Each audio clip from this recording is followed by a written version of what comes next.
नमस्कार दोस्तों, कैसे हो। काफ़ी दिनों के बाद में अपनी चर्चा हो रही है। उस समय के लिए मैं भी व्यस्त था अपने इंटरव्यू को लेकर। तो आज हम शुरुआत करते हैं अर्थशास्त्र एक परिचय के रूप में। तो आपने देखा होगा कि अर्थशास्त्र की परिभाषाएं मुख्य रूप से क्या क्या होती है, विभिन्न प्रकार की परिभाषाएं क्या क्या है। तो हम शुरुआत से लेकर एक अंत तक एक सही परिभाषा का सीक्वेंस क्या है उसके बारे में थोड़ा सा हम देखते हैं। कि हम सबसे पहले देखते हैं कि अर्थशास्त्र की परिभाषा को 5 या 4 भागों में बांटते हैं। ठीक है। तो सबसे पहले हम देखें कि धन संबंधी परिभाषा बांटते हैं। उसके बाद में हम कल्याण संबंधी अर्थशास्त्र है। तो तीसरी हम सीमितता संबंधी जो परिभाषा है वो देखते हैं। उसके बाद में जो विकास केंद्रित परिभाषा है उसके बारे में। तो फिर हम एक अल्टरनेटिव जो इसकी फाइनली परिभाषा है जो जॉन जेकब वाइनर द्वारा उन्होंने क्या दी थी वो देखते हैं। तो देखो, सबसे पहले एडम स्मिथ ने एक परिभाषा दी। तो क्या दी थी आप देख सकते हैं। एडम स्मिथ ने हमें क्या परिभाषा दी थी।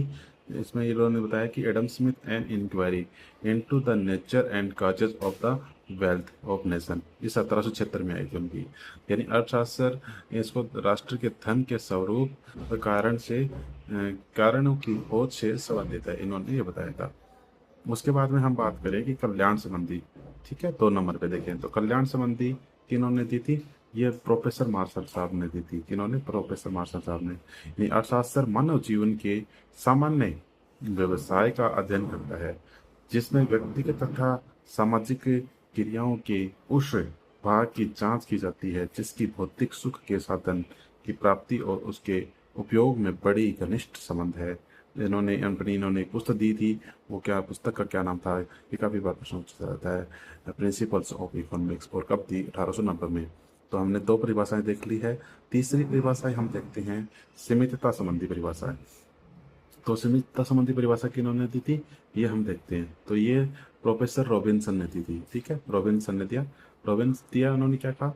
ये इनकी एक पुस्तक है an essay on the nature and significance of economic science. ठीक है, ये 1932 में इनकी पुस्तक थी। उनमें उन्होंने बताया कि अर्थशास्त्र वह विज्ञान है। क्या है? अर्थशास्त्र वह विज्ञान है जो साधनों तथा सीमित एवं अनेक उपयोग वाले साधनों से संबंधित मानव व्यवहार का अध्ययन करता है। उन्होंने ये परिभाषा दी थी।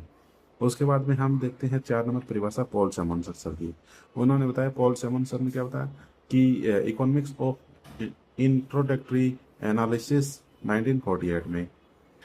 तो उन्होंने बताया है अर्थशास्त्र इस बात का अध्ययन करता है कि व्यक्ति और समाज अनेक उपयोग में आने वाले उत्पादन के सीमित साधनों का चुनाव एक समय अवधि में किस प्रकार किया जाता ताकि उपभोक्ताओं को अधिकतम संतुष्टि मिल सके। ठीक है।